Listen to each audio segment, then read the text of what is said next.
nakasubscribe, please subscribe. So ngayon, ang gagawin po natin ay masarap na fried chicken favorite ng mga bata. Kung nagtataka ho kayo kung ano nasa harapan ko, hindi ho chicken, dahil gagawa din po tayo ng vegetable salad platter. Papakita ko sa inyo kung paano i-plate ang simpleng vegetable pero elegante. Ngayon po, punta tayo dito.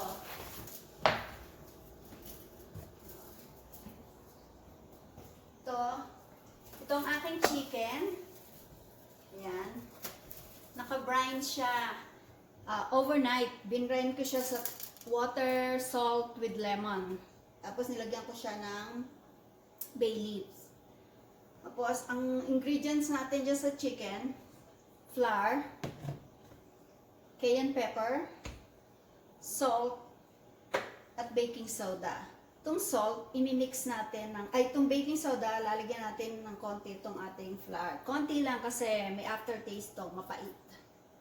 And then, lalagyan din natin siya ng konting salt. Konti lang. Kasi ito, naka-brine na nga. So, malasang-malasa yung laman niya. At lalagyan din natin siya ng konting chili powder. Konti lang. Ito, pinrepare ko na to kanina kasi nagluto ako para dun sa anak ko. So, ngayon, papakita ko na lang sa inyo kung anong ginawa ko dito. Simple lang. Hindi kailangan ng itlog para lumabo ang inyong chicken.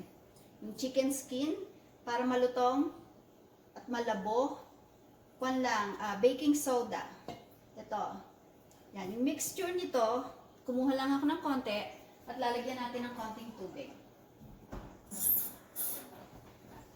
Yan. Tapos i-mix-mix nyo lang siyang ganyan. Hanggang sa matunaw yung ano niya. Hanggang sa matunaw yung hot flour. Tapos ngayon, pwede natin siya pagsamahin kasi parehas lang naman yan eh. Yan. So, hindi. Okay lang magkamay. Basta malinis po lagi ang kamay. Yan. Mas maganda yung nakakamay pag nagtatrabaho. Mas mabilis. So, ngayon, ang gagawin natin, ito. Itong chicken, lulubog natin dito. Yan. And then, didip natin siya sa flour. Coat natin siya ng flour.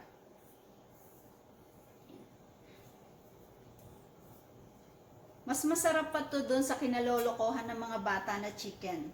Promise.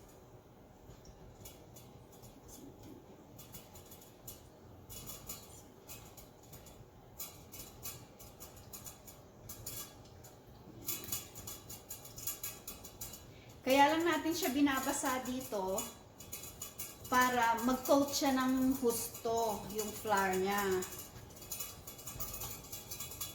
Yan. Lalagyan nyo lahat, buong paligid niya. Mas makikita nyo yung difference niya pagka naluto na. Ayan, 350 na yung ating thermoprobe. Ayan. Lalagay na natin siya.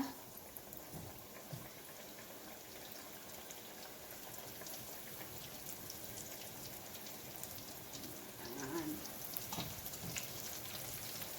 So ngayon, babalikan po natin itong ating gulay. Kung nagtataka kayo, bakit ako may ganito, mamaya po papakita ko sa inyo kung paano paggamit ito. So ngayon, mga gamit natin, mayroon po ako maraming Chanel knife. Chanel knife po ang tawag dito, hindi bag. Ito po ay knife. So, depende yung kasi sa laki, sa klase, iba-iba yung talim niya. Do pare-pareho sila, iba-iba yung talim niya, iba-iba yung paggamit nila. So, ngayon, ito, maliit ang ating cucumber, siguro pwede kong gamitin ito para hindi siya masyadong mabaklas yung balat niya, medyo manipis. Tapos, gagamit din tayo ng paring knife at ang aking favorite na chef knife. Ito, panay ito nakatago sa aking cabinet. Ginagamit ko lang to pag special occasion. Okay. So, ito ho, papakita ko sa inyo. Ito siya. Pinrepare ko na ahead kasi mabusisi. So, So, papakita ko lang sa inyo kung paano ko to ginawa. Ayan. So, ito yon, carrots.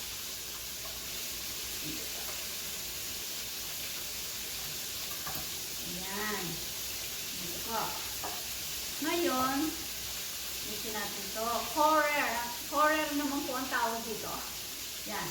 So, kung may ganito, hindi nyo yung kailangan tanggalin kasi magpapasok po yan. Lalabas siya pagka kinuha nyo. Yan. So, center lang natin siya. So, yan. Center na po siya. Pupush natin. Yan. See? Lalabas siya. Kahuhugot nyo.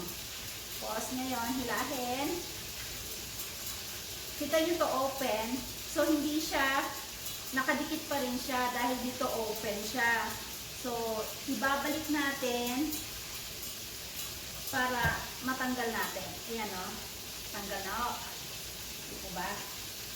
Yan. So, ito mamaya ko ng asikosuhin niya. So, ngayon, ito. Gagawa tayo ng ring. Ayan. Di po ba may mga napkin rings? Gumagawa din kami noon sa hotel. Ito naman, vegetable ring siya. Kasi, nakakaakit din siya ng mga guests.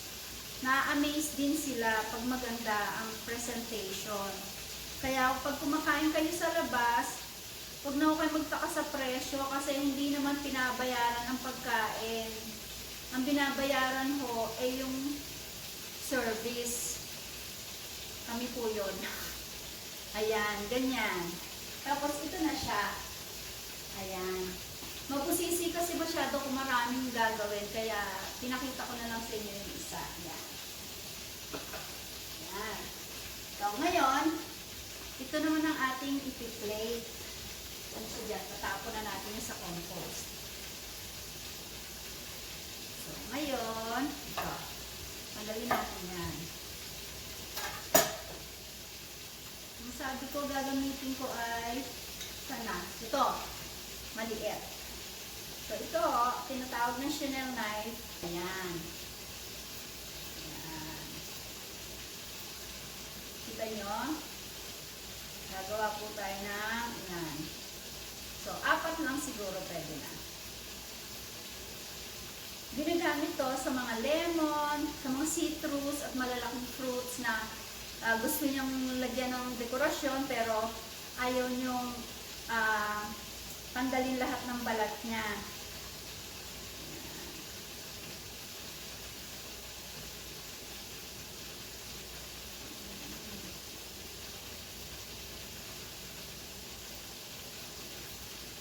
Yan, may groove na siya. So, yan, gagawin natin dito.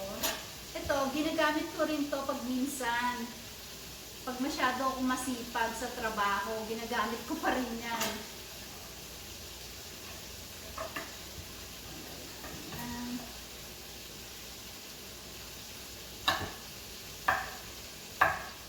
Ang gagawin natin dyan. Mamimili kayo ng design na gusto nyo kung yan o ito. Yan.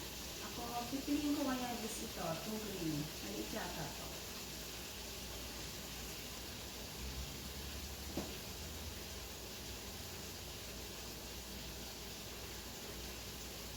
Itong ating tomatoes.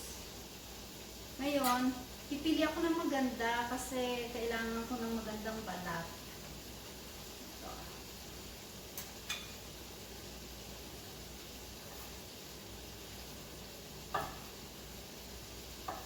Sa kamatis, kailangan matalim na matalim ang kutsilyo.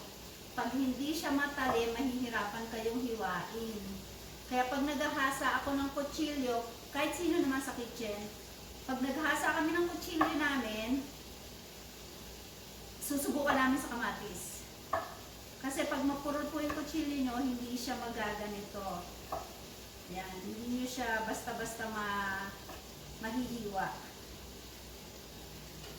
Kaya pag naghiwa na kamatis, kailangan yung talagang super duper talim.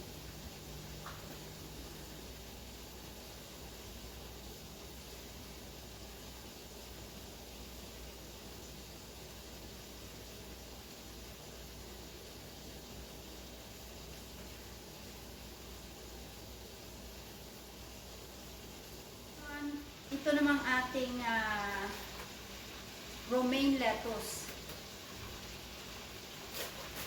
Ayan.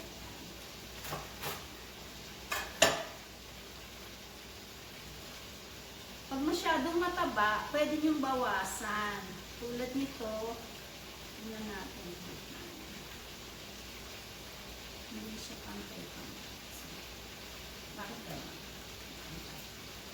Pantayin natin. Hindi siya pantay.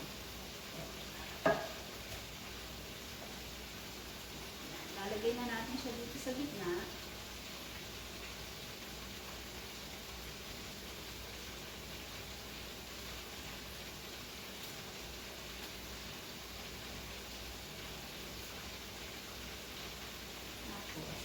Bubukas natin siya para siyang bulaklak.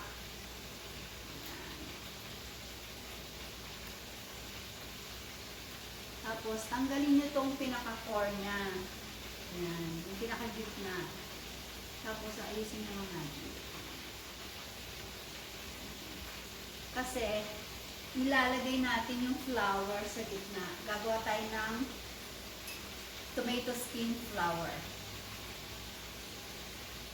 Ito, tomato skin flour. So, ito, mas sensitive to masyado kasi sobrang nipis ang balat niya. Talagang kailangan patience. Yan. Tapos na-feel ko na yung tomato. Very fragile yung tomato. Mahirap gawin. Kailangan na, matyaga. Takes patience po to make platter like this. Kahit simple lang. Pero very satisfying naman. Lalo na pag pinupuri kayo ng guest nyo. Ayan, ganito lang. I-roll lang natin hanggang sa dulo. Ayan na po ang ating rose tomato peel. Di ba napakaganda? Favorite kong ginagawa to sa mga platters ko. Pag may veggie platter ako, gumagawa ako ng ganito kasi favorite ko siya. Ang ganda-ganda niya. Lalo na pag yung kamatis ay mapulang-mapula. Napakaganda niya. So, lalagay na natin siya dito sa center. Pagdali kaya natin itong iba. Sobrang laki yung loob. Maliit yung loob. Ayan. So, let's make room dito sa ilalim, sa loob niya para mailagay natin. Ayan. So, ito na po ang ating simpleng veggie salad platter. Lalagyan na lang natin siya ng asin at paminta. Hindi lang po dekorasyon, edible. Kaya kung may mga okasyon, huwag na po kayong bumili ng mga bulaklak at ilagay sa mga mamahaling bote. Gastos pa. Yung mga ganitong centerpiece, ganito pong ginagawa namin sa hotel. Mga edible centerpiece. Ayan.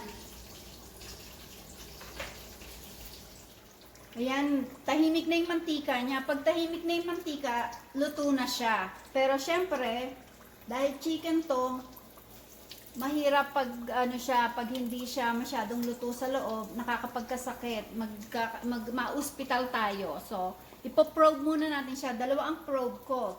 Isa para dun sa cooking at isa dun sa pag-check. Para hindi siya ma-check. Turog siya. Yan. Sana, yun.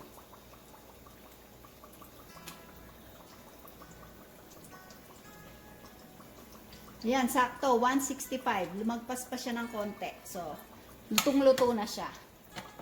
Okay, hanguin na natin. Lagay muna natin set muna natin siya dito sa may paper towel para sipsipin ng paper towel ang oil. Mga pala meron din itong ganito. So, pwede natin siyang itaas.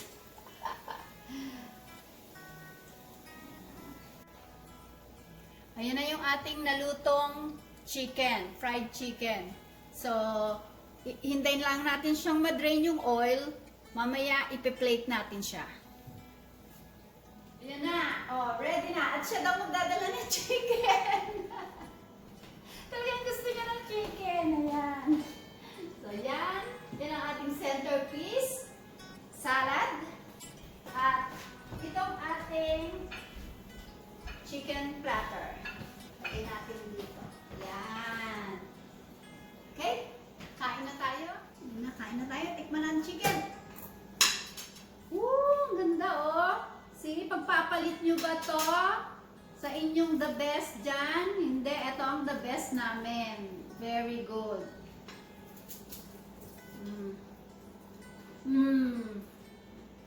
Crunch, crunch, crunch talaga siya. Kasi yung baking soda, umaalsa yung flour niya. So, nagiging siyang malabo. Hindi nyo na kailangan gumamit ng itlog. Kasi pag gumamit kayo ng itlog, iitim lang yung mantika. Yan.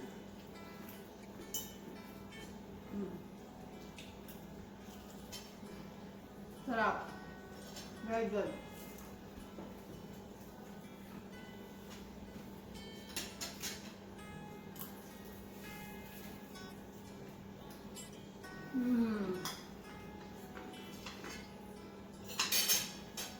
Ayan, ang sarap ng kain namin, grabe.